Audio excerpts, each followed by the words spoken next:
스핑크스와 피라미드에 숨겨진 비밀 공간 미궁.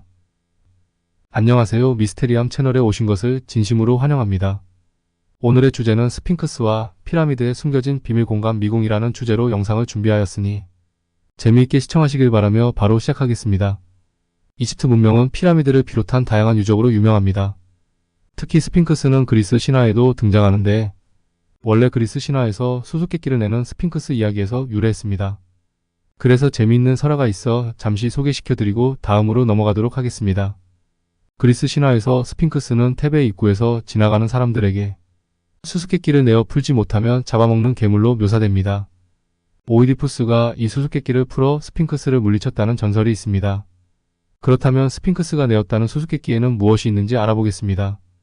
스핑크스가 낸 첫 번째 수수께끼는 아침에는 4발로 걷고 낮에는 2발로 걷고 저녁에는 3발로 걷는 것은 무엇인가? 였으며 해답은 인간입니다.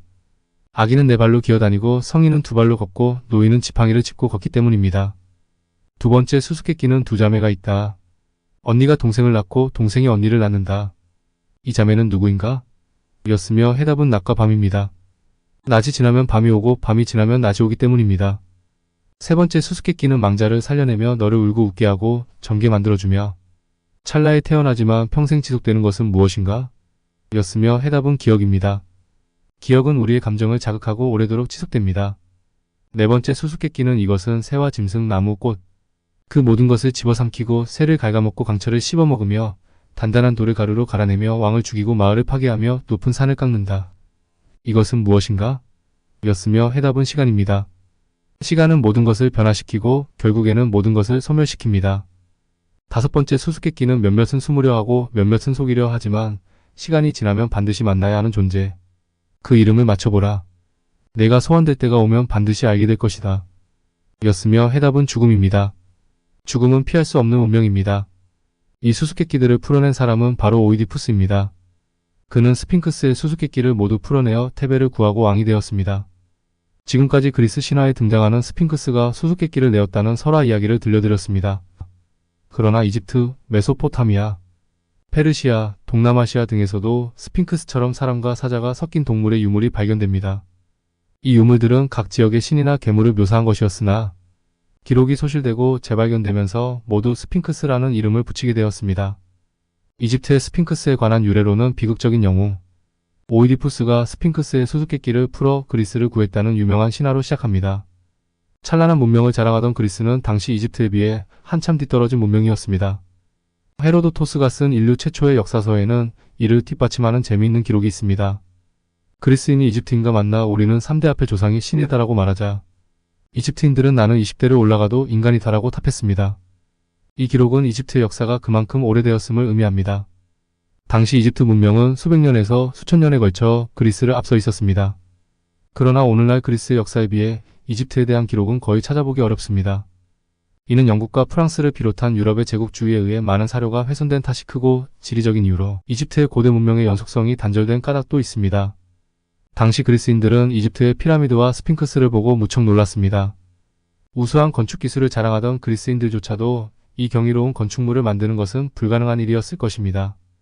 그들 중 일부는 피라미드와 스핑크스에 실제로 들어갔다는 기록을 남기기도 했습니다. 이 기록들은 후대의 고고학에서 중요한 증거로 사용되고 있습니다. 헤로도토스의 역사서에는 그가 직접 관찰한 기원전 500년경의 이집트에 대한 경외감이 넘치는 기록이 있습니다. 그는 피라미드와 스핑크스를 실제로 목격한 뒤 경외감을 느꼈다고 기록했습니다. 흥미로운 것은 그가 남긴 기록에는 지금은 사라지거나 아직 발견되지 않은 거대한 미궁에 대한 내용이 있습니다. 이 미궁은 피라미드나 스핑크스보다도 더욱 압도적인 건축물이었다고 합니다. 피라미드는 당대 최고의 건축 기술을 자랑하던 그리스 건축물들을 합쳐놓은 것보다 훨씬 거대한 크기의 건축물이었습니다. 헤로도토스의 기록에 따르면 미궁은 2층 구조로 되어 있으며 무려 3,000개의 방이 존재했다고 합니다. 그는 이 미궁을 직접 둘러볼 수 있는 영광을 누렸기 때문에 누구보다 정확하고 공정하게 기록을 남길 수 있었습니다. 미궁의 구조는 매우 복잡하고 거대했으며 건물의 끝 지점에는 90m가 넘는 스핑크스와 50m 높이의 피라미드가 서로 연결되어 있었다고 합니다. 헤로도토스의 역사서는 그가 직접 들은 것과 겪은 것을 정확히 구분하기 때문에 이 미궁에 대한 기록은 신빙성이 매우 높습니다. 또한 기원전 1세기경 그리스의 역사가 디오도로스도 이 미궁에 대해 기록하고 있습니다. 심지어 로마의 역사 속에서도 이와 비슷한 유적에 대한 기록이 남아 있습니다. 역사적으로 이 미궁이 존재했다는 것은 틀림없는 사실일 것입니다. 문제는 피라미드와 스핑크스가 연결된 어마어마한 크기의 미궁의 흔적을 현재는 전혀 찾아볼 수 없다는 것입니다. 과연 그 유적은 어디로 사라진 것일까요? 1991년 로버트 쇼크 박사는 지진 탐지를 이용하여 스핑크스 부분을 정밀 조사하였습니다. 큰 쇠망치로 철판을 두드려 진동을 분석하는 방식을 사용하여 탐사한 결과 스핑크스의 좌우 발부근 지하에 텅 빈 정방형 공간이 있다는 사실이 밝혀졌습니다. 이를 통해 스핑크스와 피라미드 사이에 비밀 공간들이 속속들이 발견되기 시작했습니다. 1995년 스핑크스를 복원하던 노동자는 우연히 스핑크스 측면의 지하로 연결되는 터널을 발견하였습니다. 그러나 이집트 당국에 의해 이 터널은 봉인되었고 이후 이 사실에 대한 더 이상의 발표는 없었습니다. 1996년에도 스핑크스 부근에서 지하 공간이 발견되었습니다. 이러한 발견은 헤로도토스의 미궁을 연상케 하였습니다. 사막의 모래 아래에 피라미드와 스핑크스를 연결하는 거대한 미궁이 존재할지도 모른다는 고고학자들의 추측이 있었습니다. 만약 이것이 실제로 발견된다면 이는 역사적으로도 상당히 중요한 의미를 지닐 것입니다. 이는 피라미드와 스핑크스가 훨씬 더 앞선 기술을 가진 고대 문명에 의해 건설되었음을 뜻하기 때문입니다. 헤로도토스의 기록에 따르면 미궁은 하나의 커다란 돌로 모든 것이 조각되었다고 합니다. 돌과 돌을 잇는 틈이 전혀 보이지 않았기 때문입니다. 만약 그의 목격담이 사실이라면 이는 오늘날의 기술로도 도저히 건축할 수 없는 고도로 발전된 최첨단 기술력을 고대인들이 이미 가지고 있었음을 의미합니다. 현대의 과학이나 고고학은 이를 어떻게 받아들여야 할까요? 스핑크스와 피라미드에서 새로운 공간이 계속해서 발견되자 이집트 당국은 지하 공간의 발굴을 봉쇄했습니다. 그들은 지하 공간이 새롭게 발견되는 것도 역사상 최대의 미스테리인 미궁이 발견되는 건 역시 표면적으로는 크게 달가워하지 않는 것 같습니다. 이 때문에 이집트 정부가 지하 공간의 실체를 숨기고 있다는 음모론이 등장하기도 했습니다. 그렇다면 이집트 정부는 어떠한 이유로 발굴을 봉쇄했던 것일까요? 스핑크스와 관련된 이야기 하나를 들려드리겠습니다.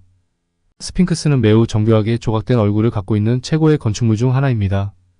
그리스인들도 감탄할 만큼 스핑크스의 얼굴은 정교하고 미적으로 모두를 놀라게 할 만큼 탄탄한 이해를 바탕으로 하고 있었습니다. 그런데 오늘날 스핑크스의 얼굴은 거의 훼손되어 얼굴의 윤곽을 겨우 알아볼 수 있을 뿐입니다. 스핑크스의 코와 안면 부위는 도대체 왜 훼손된 것일까요? 그 이유는 나폴레옹이 이집트를 점령했을 당시 병사들이 스핑크스의 코와 얼굴을 겨냥해서 사격 연습을 하였던 것으로 알려졌다고 하지만 이는 사실이 아니었습니다. 나폴레옹의 병사들이 스핑크스의 코를 파괴했다는 설은 현대 연구에서 기각되었습니다. 실제로는 그보다 훨씬 이전에 코가 파손되었을 가능성이 높다는 것이었습니다. 이러한 유언 비어가 떠돌게 된 이유가 있습니다. 이는 아마도 자신들보다 미지의 문명인들이 만들어 놓은 거대한 건축물을 쉽게 인정하고 싶지 않았거나 그것들을 우습게 보고 훼손할 마음이 컸던 탓에 이미 훼손되어진 코를 자신들이 일부러 파손했다라는 식으로 유언 비어를 퍼뜨려 자신들의 권위를 돋보이게 하고자 하였을 것이라는 것이 전문가들의 견해입니다. 그렇게 이집트의 거대 건축물들은 유럽인들의 표적이 되었을지도 모르겠습니다. 다만 스핑크스의 코가 훼손된 이유는 아직 명확하게 밝혀지지는 않았으나 현재까지 학자들 사이에서는 그리스인들이 훼손하기 전부터 오랜 세월에 마모되고 깎이어 훼손되었을 것이라는 정설처럼 받아들이기 시작했다는 것입니다. 물론 초기 유럽인들은 이집트의 유적을 제멋대로 훼손하기도 하였습니다. 그 과정에서 다양한 유적들이 파괴되었기 때문입니다. 따라서 이집트 정부가 미궁의 발견을 막는 것도 어쩌면 자국의 역사와 직결되는 문화재 보호 차원에서 당연한 일일지도 모릅니다. 물론 현대 과학자나 고고학자들이 근대 초기의 유럽인들처럼 야만적인 약탈을 할 가능성은 매우 적지만 그럼에도 불구하고 이 발견은 매우 조심스러운 일일 것입니다. 그 때문에 이집트의 미궁은 앞으로도 발견될 일이 없는 듯합니다. 그렇다면 과연 그 건축물은 어떤 공법을 통해 만들어진 것일까요? 또한 그것을 만든 최고의 기술을 가진 자들은 과연 누구였을까요? 오늘의 영상을 재미있게 시청하셨길 바라며 다음 영상에서도 더 재미있고 유익한 미스테리로 찾아뵙겠습니다. 지금까지 미스테리함이었습니다. 감사합니다.